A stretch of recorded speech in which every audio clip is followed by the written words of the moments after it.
Florida lawyer sues Donald Trump to disqualify him from the 2024 presidential race. This is Undiluted News. Mikey Bones reporting. First, I want to apologize for being absent last week as I had to go to Jamaica to bury my only blood brother for my father and needed some time off. Anyway, we're going to start with news from the U.S. A Florida lawyer is suing Donald Trump in an attempt to disqualify his current run for presidency. Lawrence A. Kaplan on Thursday's lawsuit claimed that the ex-president's involvement in the January 6 Capitol riot would make him ineligible to run again thanks to the Constitution's 14th Amendment, a Civil War-era addition aimed at preventing those who engage in insurrection or rebellion against the U.S. from holding office. Now, given that the fact seems to be crystal clear that Trump was involved to some extent in the insurrection that took place on January 6, the sole remaining question is whether American jurists who swear an oath to uphold the U.S. Constitution upon their entry to the bench will choose to follow the letter of the Constitution in this case. However, it's clear that Donald Trump did try to overturn a legal select government by the people of the United States and should never be allowed to even be a free person today living in this country. He needs to be locked up and spend several years in jail. 3 people were killed on Saturday in a racially motivated attack after a gunman targeted black people at a Dollar General store in Jacksonville in Florida in one of several weekend shootings that again shocked Americans in public places, from being in stores to football games to parades. And this shooting was racially motivated and he hated black people, according to Jacksonville Sheriff T.K. Walters at a news conference early Saturday evening. Walters said that the shooter, who he described as a white man in his 20s, shot and killed himself after the attack. The suspect left behind what the sheriff described as 3 manifestos outlining his disgusting ideology of hate and his motive in the attack. All 3 victims, 2 men and a woman, were black. There were several mass shootings in the U.S. over the weekend as well. We had 4 people shot at a football game in Oklahoma and 7 others shot at a Caribbean carnival parade in Boston. Over in Jamaica, while I was there, 6 people were injured after a big robbery and a shootout in Mandeville. Gunshots rang out in Mandeville, Manchester on Friday evening as men armed with high-powered rifles carried out a daring attack on the bank of Nova Scotia on Caledonia Road. 6 people were reportedly shot and wounded.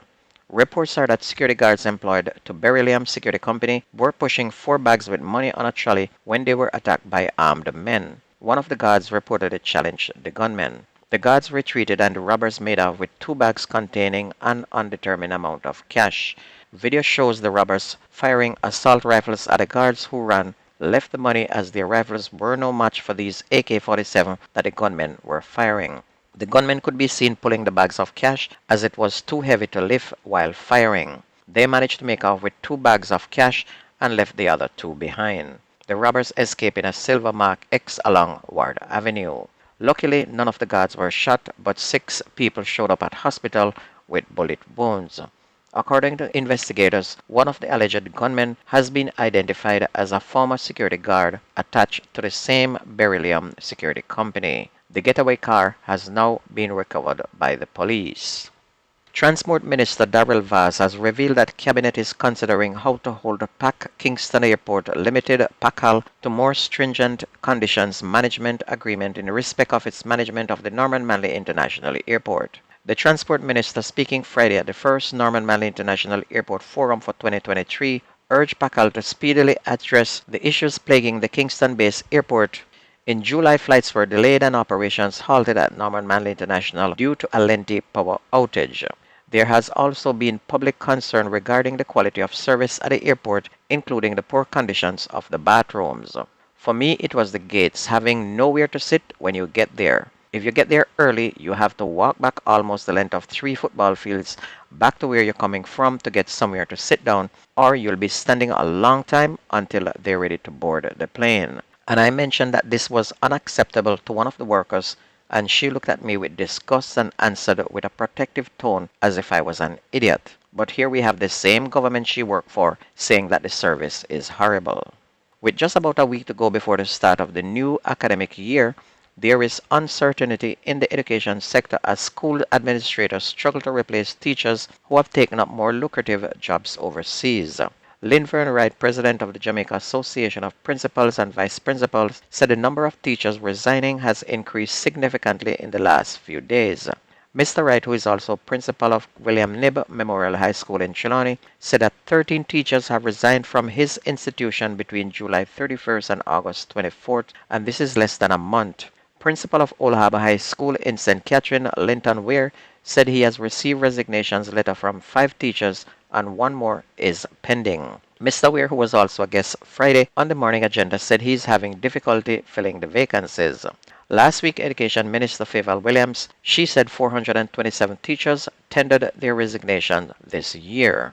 In the meantime, the National Parent Teachers Association of Jamaica is concerned that the scramble to fill vacancies within a timely manner could have grave implications for students who are preparing for external examinations.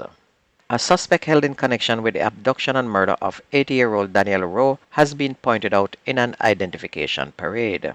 Deputy Commissioner in charge of crime Fitz Bailey announced the breakthrough in the case on Friday. The woman has been identified as 30-year-old Coyote Satchel, a dental assistant of Padmore District in Red Hills in St. Andrew and Tukena Park in St. Catherine. She has been taken into custody on Friday, August 11. DCP Bailey said that the breakthrough in the case reflect the commitment, patience, and due diligence of the lead investigator in the matter.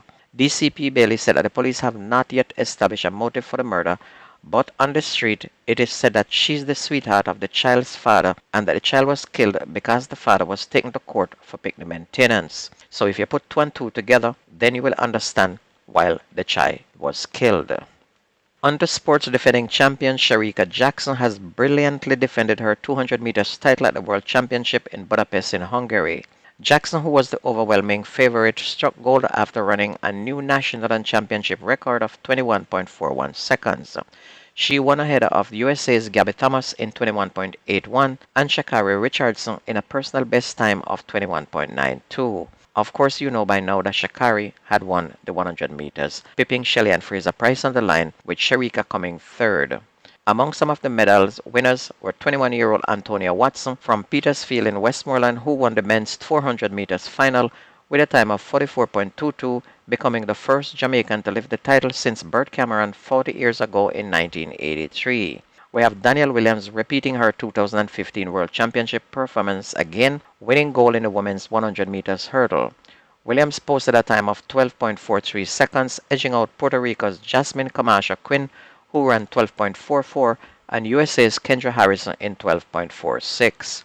Wayne Pinnock secured silver in 8.50 and Tajay Gale won bronze 8.27 in the men's long jump final. But the bad news in the 4x100 meters, it's not the fact that Jamaica came second, but the fact that Shelly-Ann Fraser pulled up in the race and decided to continue to run and ended up injured and had to be taken to hospital.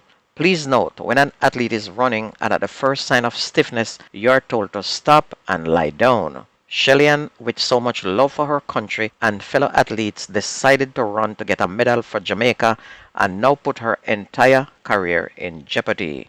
And we ask for the Father to supply her with blessings and enough healing. Shelly-Ann will love you and will continue to support you in whatever this outcome. And if you ever miss the news on this radio station, please go to YouTube, type in Jamaican Undiluted News, listen, like, share, and subscribe to keep it going. That's News and Sports on your favorite radio station. My name is Mikey Bones. I gone.